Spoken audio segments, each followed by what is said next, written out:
Let's do a couple movie reviews. It's actually 3, but we're going to start with the first one, The Watch, a comedy. It's a 2012 movie starring usual suspects of fairly big stars. Jonah Hill, Vince Vaughn, and Ben Stiller. I don't know this guy's name. I think he's a comedian. Richard Adoye or something? Richard Adoye. I want to give him proper respect because he was funny. Richard Adoye. You looking him up? Because I'm lost. Adoye. It's Ayoade. Yode? Okay, Ayode? Okay. Sorry, sir, if I got your name wrong. But here's the interesting thing is that when you make a movie in 2012 and it's a guy movie, this movie is a guy movie, believe it or not. Although there's some elements that are very liberal that I don't like. And so one of those elements is that Ben Stiller, he's a manager at this Costco. He's kind of a busybody. He's got all these clubs. He's like the founder of the running club in his town somewhere in Ohio, I forget. And he keeps founding all these clubs and participating in all these things. And there's this one line where he's talking about, I have plenty of my friends who are minorities. I don't have a black friend yet, but I'm open to the idea. And it's like, that's the most racist liberal thinking I've seen in a film. I want to make friends with someone of a certain skin color. That's absurd. You know how I make friends that are black people? I don't care if they're black or not. It's like, if somebody says, I know a guy who may be interested in role-playing, call him up, because it's just me and you here. And they wouldn't say to me, oh, he's black. It's like, I don't care. It's better than just you versus me. We need to get at least 3 to get a good role-playing session going,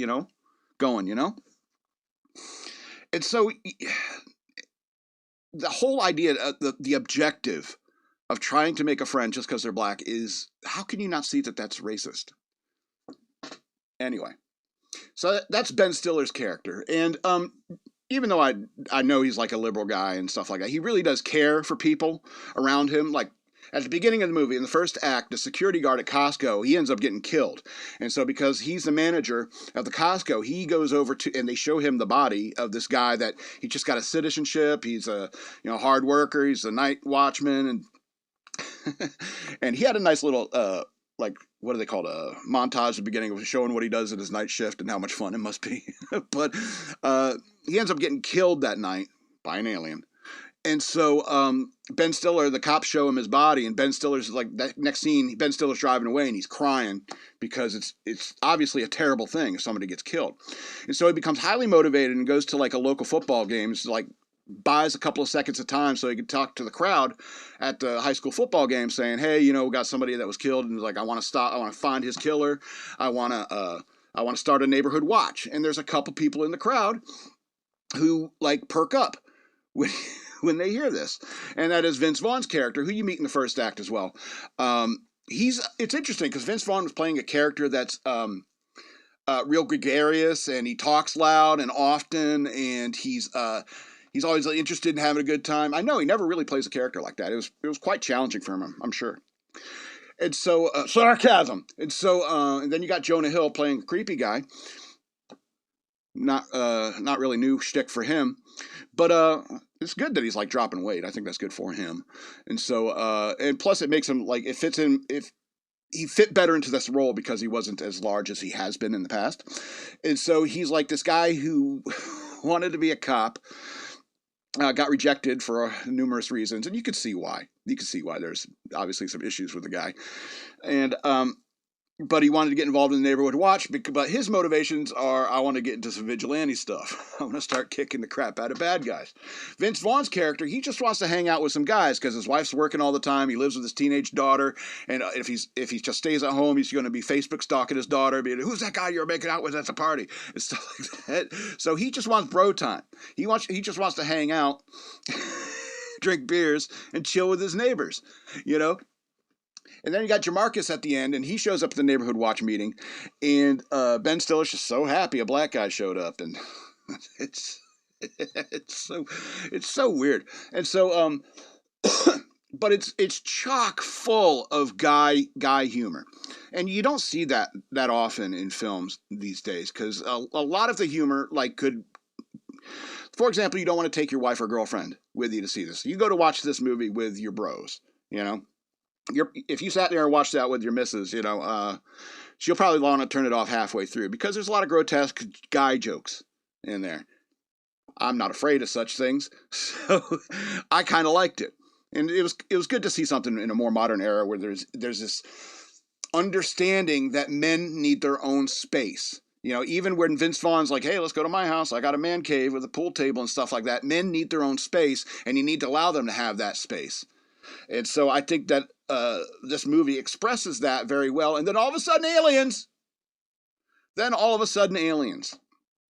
And they're fighting this alien threat. They got this alien weapon, and once you have that thing, anyway, once you take over the world with that thing. Anyway, and so I think that this movie could have been a lot better if you just avoided the aliens thing altogether. And it's just these four jackasses going around the neighborhood, like that scene where the kids egged them. And so they caught the one kid and brought him into the police station. Like, there you go. And they tough talked him and stuff like that. But the cops just end up letting the kid go because you egg those guys. That's awesome. You know, that's how the cops react.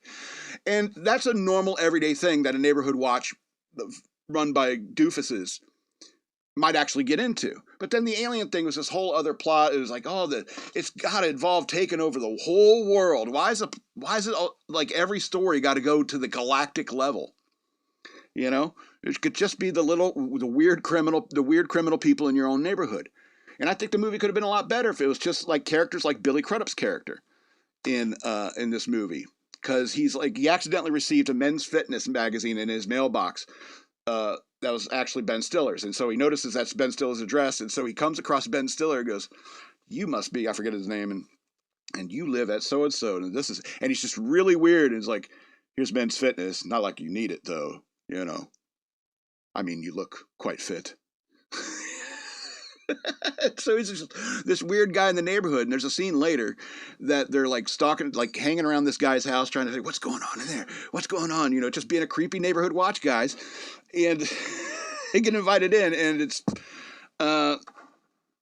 it's weird, but it's human.